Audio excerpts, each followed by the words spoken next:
Today we're heading out on a road trip to the Catskill Mountains to Blackthorne Resort, where Maker Camp is hosting a field of tools. It's a machinery and tool swap meet that I heard both Jimmy DiResta and Keith Rucker talk about. Of course, when I think of a resort in the Catskills, only one thing really comes to mind. Nobody puts baby in a corner. Woke up this morning just outside of Albany, New York, and we're heading down to East Durham, New York. I'm real curious to see what we're going to get into down there. Have no idea, but it is a beautiful day here, and should be a good day for whatever happens. I don't know, there's something you don't see every day. I'm pretty sure this is an Arrow Developments taxi, but I don't see any nameplate on it. Oh, there it is, right there. Wonder what the history of it is. Must have come from somewhere. If anybody knows what theme park this came from, let me know. Looks like it's now just a part of the collection of the weird vehicles here. Kind of a funky place. It's got a cool, funky vibe to it. Imagine this gets pretty wild during their motorcycle event.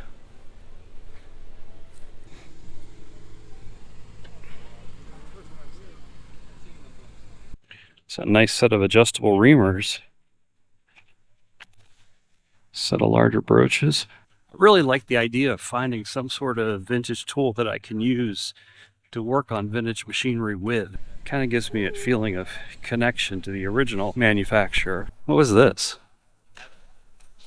This is just massive. Holy cow.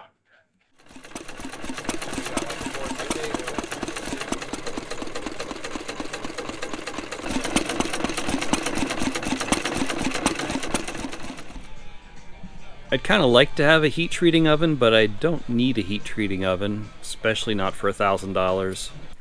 Power hacksaw. Boy, that little milling machine looks like one I was going to try to buy a few years ago at auction.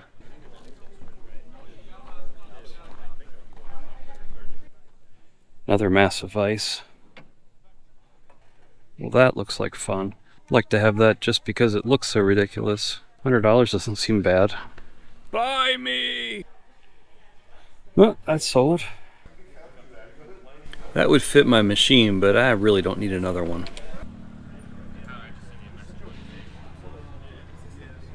This is very cool. Self-adjusting jaws.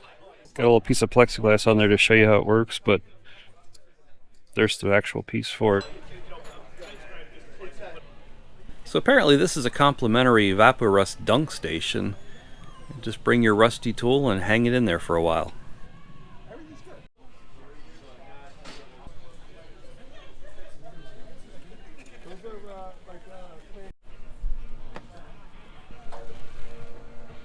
So much cool stuff here. I just want to make sure though that if I get something, it's going to help me with a project and not become a project of its own. I don't need any more projects.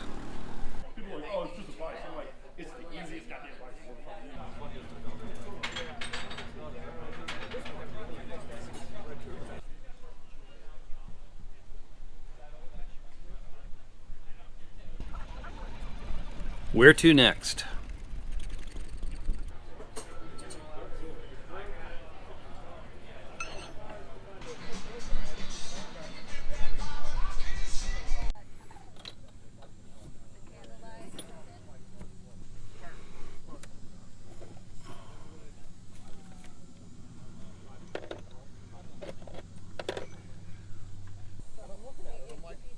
I actually do need one of these wrenches, but without having my lathe here, I don't know what size I need. These are the cutest little earth moving equipment I've ever seen.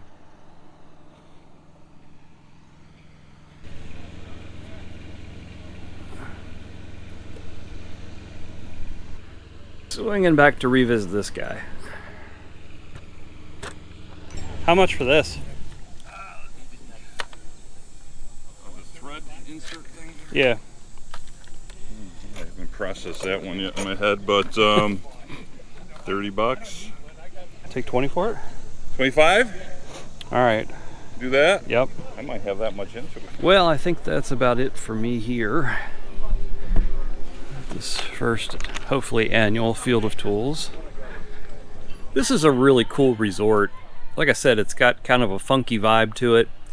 They've got this haunted house here on site. I'm assuming they used this during their Halloween events. Hello, peacocks. I've never seen a white peacock before. That is a Chinese golden pheasant, sitting in his food. Well, I avoided the urge of spending money just to spend money. I think all we got was this. So we're back home from New York with our purchase, and I think we made out pretty good on this. In the end, I only spent $22 on it because he didn't have change.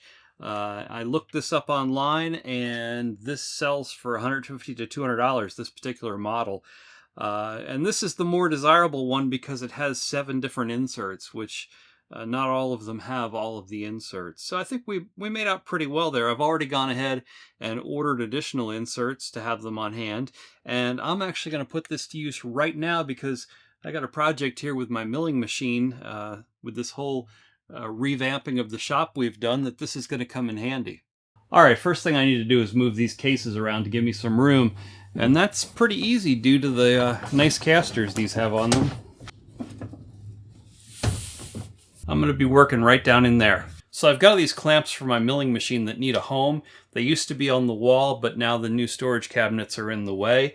I think what I want to do is take these and mount them right to the side of the cabinet. All right, looks like 1024 is as large of a screw as we can use. One of the things that is missing from the kit is the chart to tell you how big of a hole you need to drill for each size insert. But we can probably figure that out. Okay, I don't know if you caught that or not, but I completely messed that up. I didn't give myself enough room to get these pieces out. So this has to go at least that low.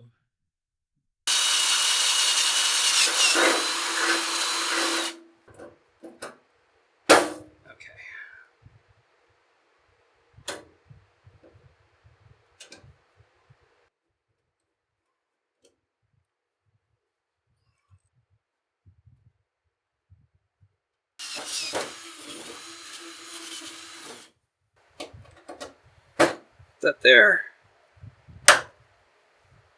Do that there. Nice out of the way place, but very convenient. All right, well, that's a wrap on that. And I can see that new tool coming in real handy in the future, and that's going to be a nice space for that down there.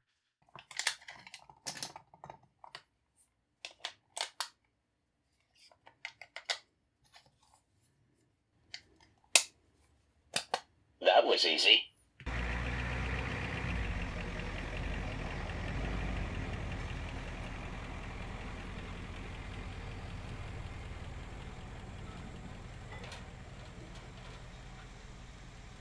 We've got viewer mail here. This was sent by a viewer of the channel named Jeff, and he collects old industrial control stuff. He said that he had some switches that he'd like to donate to the cause. I told him, well, I had already purchased all of the switches I needed for the rocket ride, but we certainly could probably put them to use either in the Ferris wheel or with the combo ride. So he sent them along, and these would be probably period correct for what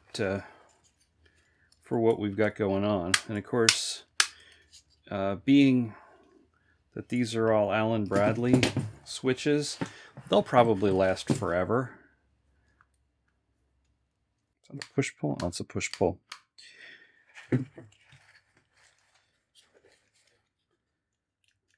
Nice big chunky buttons.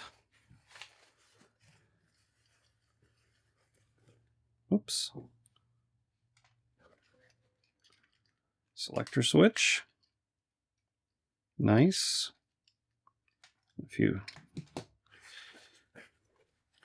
Nice selection of stuff here. To make sure we don't lose any of these screws. Oh, this one broke. It's just a wing from the side. It prevents the insulation.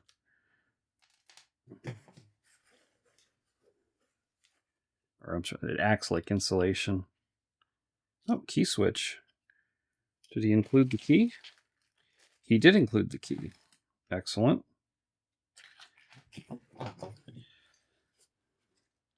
Another key switch. A shielded button. Means you can't just walk up against it and push it accidentally. And an indicator. So that's a very nice collection of control stuff. See what's in the baggie here. Looks like the 2 keys for the 2 switches.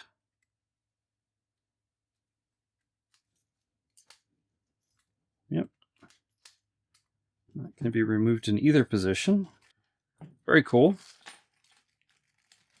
Looks like a spare contact block. Some legend plates. E-stop plate. Very nice. Thank you very much, Jeff. So not a great deal of work completed on the ride this week. Had a lot of general yard maintenance, and of course I've been working a lot in here on the shop, continuing with my organization and cleanup, and I'm really happy with how things have come along here. This is as organized as it's ever been, and I'm really happy the direction it's taken. I did just about get this pattern finished up. This is for the foot casting on our jack stands, so I'll be sending this off to Clark at Windy Hill Foundry very soon, and hopefully he can knock a few of these out for us, and that'll just about finish up the jack stand. I've got all of the material cut for our racking system, so it just needs to have some machining done to it and a little bit of welding, and that's probably what I'm going to be working on this coming week. And if you don't want to miss any of that, click that link to the left and come along for the ride. Come back! Buy me!